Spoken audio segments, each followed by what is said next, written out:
अरे सुनती हो? अरे ओ भाग्यवान 60 साल के दौलतराम ने अपनी पत्नी ज्योति को आवाज लगाई। नहीं, कान में रुई डाल रखी है। मीठा सा ताना देते हुए ज्योति ने रसोई से जवाब दिया। अरे भाग्यवान, कभी तो मुझे भी समय दिया करो।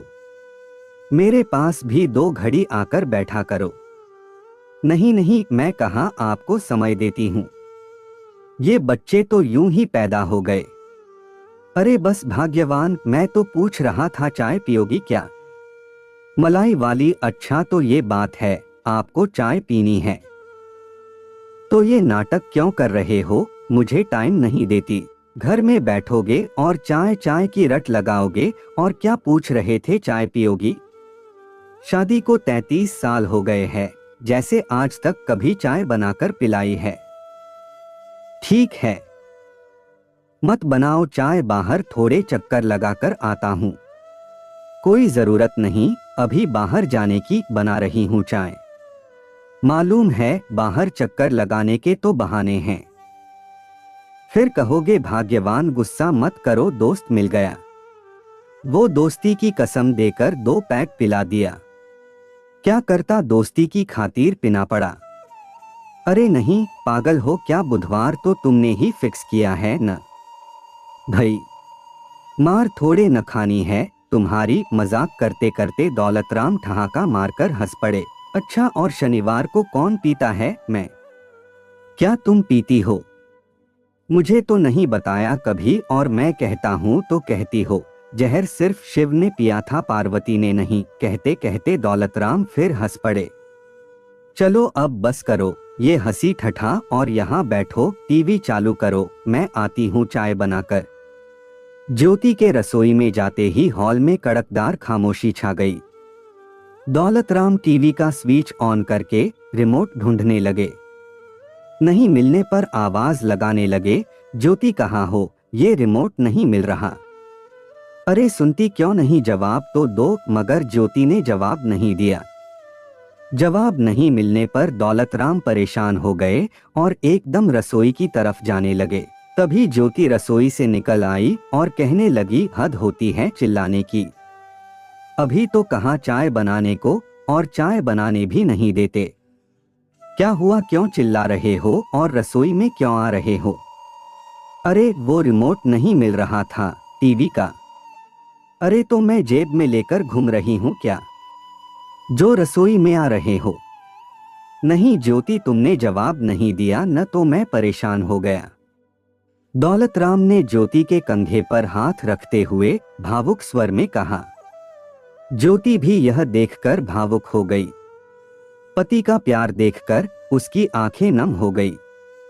फिर खुद को संभालते हुए बोली, अरे आप तो फालतू में चिंता करते हो, कुछ नहीं हुआ है मुझे। मैं तो गुस्से की वजह से जवाब नहीं दे रही थी। सोचा चाय लेकर जाऊंगी तब जवाब दूंगी।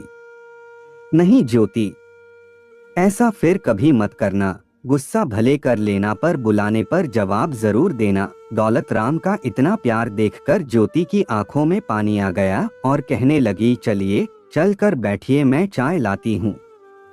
हुम्मा। दौलतराम ने हामी भरी और हॉल में जाकर फिर रिमोट ढूंढने लगे। रिमोट मिलने पर सोफे पर बैठ गए और टीवी चालू कर दी। ये लीजिए आपकी चाय, पापड़ और गुड़ वाली सेव।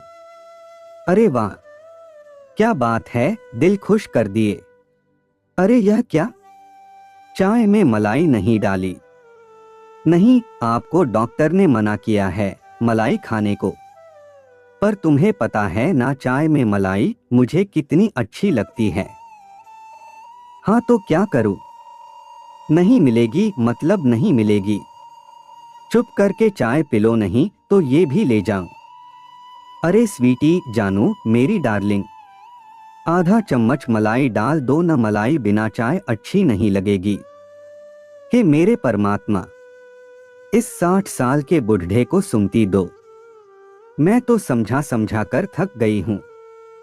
ठीक है, बुढ़े की बुढ़ी, अब जाओ और मलाई लेकर आओ। ज्योति रसोई में गई और मलाई ले आई और कहा, ये लो मलाई, तौबा दुनिया सुधर गई। पर आप न सुधरोगे। दोनों चाय पीने लगे और टीवी देखने लगे। हॉल में फिर खामोशी छा गई। चाय पीते पीते दौलतराम ने रिमोट उठाया और चैनल चेंज कर दिया तो ज्योति को गुस्सा आ गया। अरे ये क्या किया? अच्छा भला चल तो रहा था, चेंज क्यों कर दिया? आप क्या जानबूझकर मुझे तंग करते हैं क्या? मेरा शांति से बैठना आपको पसंद नहीं क्या? नहीं। हाँ ज्योति, ये सच है, मुझे जब तक तुम्हारी आवाज नहीं सुनाई देती मैं बेचैन हो उठता हूँ। इसलिए मैं तुम्हें जानबूझकर छेड़ता हूँ। तुम्हारी आवाज से ही घर घर लगता है। मैं डर जाता हूँ कहीं तुमसे बिछड़ना पड़ा तो। मैं अकेले जी नहीं पाऊंगा।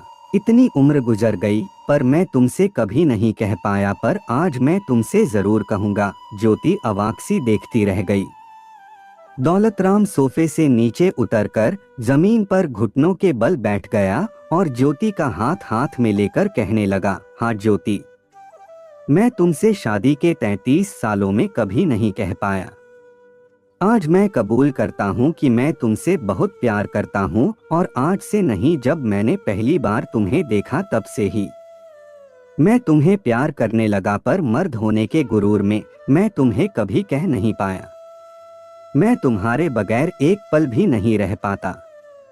तुम हमेशा कहती थी ना प्यार करते होते तो कभी इजहार भी करते, पर तुम तो हमेशा लड़ाई करते रहते हो। पर सच मानो तो मैं कभी कभी तुमसे लड़ाई भी जानबूझकर करता था, क्योंकि मैं जानता था मेरी तंग स्थिति देखकर तुम कभी कुछ फरमाइश नहीं करती।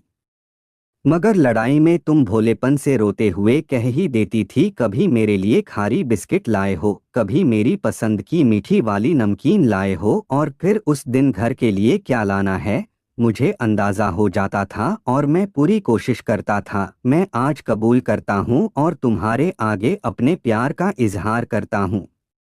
जानता हूँ बहुत देर कर दी मैंने, पर मैं सच कहता हूँ ज्योति, मैं तुमसे जी जान से प्यार करता हूँ और परमात्मा से प्रार्थना करता हूँ कि हर जन्म में जीवन साथी के रूप में मुझे तुम ही मिलो। लेकिन सुनिए, अगले जन्म में मैं आपका पति बनूंगी। ज्योति के ऐसा कहते ही दोनों हंस पड़े और फिर हंसते हंसते गले मिलकर दोनों रो पड़े। आपका समय निकलकर हमारे साथ था, इसके लिए आपका धन्यवाद। अगली बार फिर से मिलते हैं नए और रोचक वीडियो के साथ। चैनल को सब्सक्राइब करना न भूलें। धन्यवाद और शुभकामनाएं।